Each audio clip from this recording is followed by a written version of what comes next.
السلام عليكم شباب. طبعا وصلني آخر رد عن نعمل أن أطلع برامج الهكر الموجودة. طبعا أول برنامج راح أبدي به هو برنامج الدير كومنت، يسبقها الفيديو والتعليم، بعدين إلى أن أوصل إلى برامج أخرى.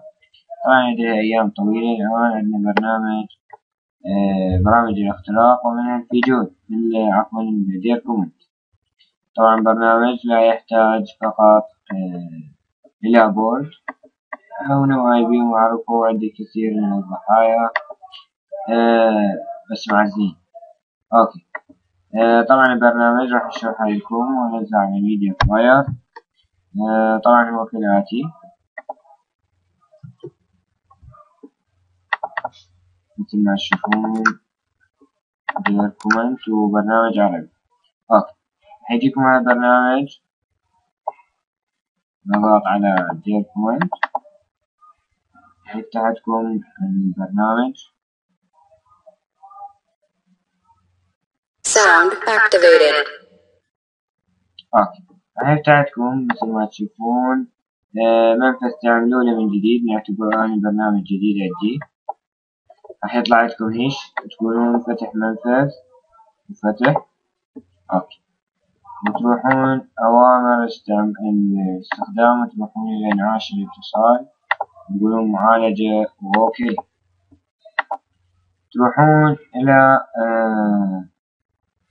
إعدادات البرنامج. راح يجي عندكم البرنامج، تعملون مثل هالصورة هاي، يجيكم مختلف. اوكي.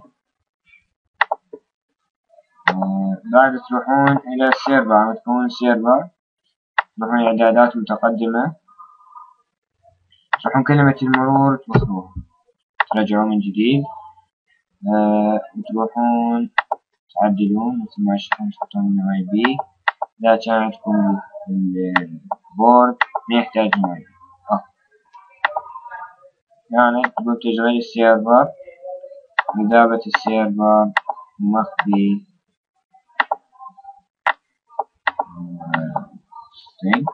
حين نروح إذا تريدون تحطون رسالة، تحطون هاي الخيارات طبعا، وهذا أيضا تروحون أيضا. أخيرا راح أكون السيرفر ونخلص. لا تريدون السيرفر على أي نوعية، على مزاجكم. خير شيء تكوين السيرفر، راح نكتب السيرفر. أوكي، سميناه بالاسم اللي نريده، مثلا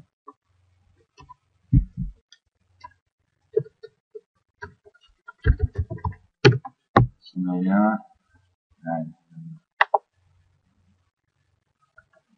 لدينا هذا الاسم. اوكي، عندنا السيرفر راح يخلص. لا طبعا هسه مباشرة هذا السيرفر مثل ما تشوفون، مباشرة بس اضغط عليه مرتين راح يوصلني لبلاغ كومنت صحيح جديد. شوفوا البلاغ سريع جدا، ما يحتاج اما بورد اما نوع IP. مثل ما تشوفون تقدرون تتحكمون تحكم كامل بالضحية مثل ما تشوف. هاي اعدادات الريجستر، معلومات، موقع، تلعبون بالجهاز، خصائص النظام، تريدون تقولون ذات برنامج، تنسيب برنامج، تحدثون مباشرة تحديد، تطلع لكم مو مشكلة. الحين مثلا ملفات بالجهاز مثلا طلعوها، مثلا عندنا كلمات السر، تحكم التجسس، مثلا الكاميرا مثلا تفتحوها، أو صوت أو ديسكتوب ما تشوفون، ونضغط اوكي مرتين راح يسوي عندنا، بس هو ما حيطلع هيش لأني بالجهاز بيطلع هيش، لأنه ما حيطلع، بينما على جهاز آخر ما يطلع. طبعا بعدين تطلعون وقف الفيديو. وأخيرا تقدرون يعني كثير من الخيارات الموجودة، مثلا تقدرون تلعبون بالجهاز وتطفوه أو تغلقون السيرفر. أغلق السيرفر. أوكي أغلق السيرفر.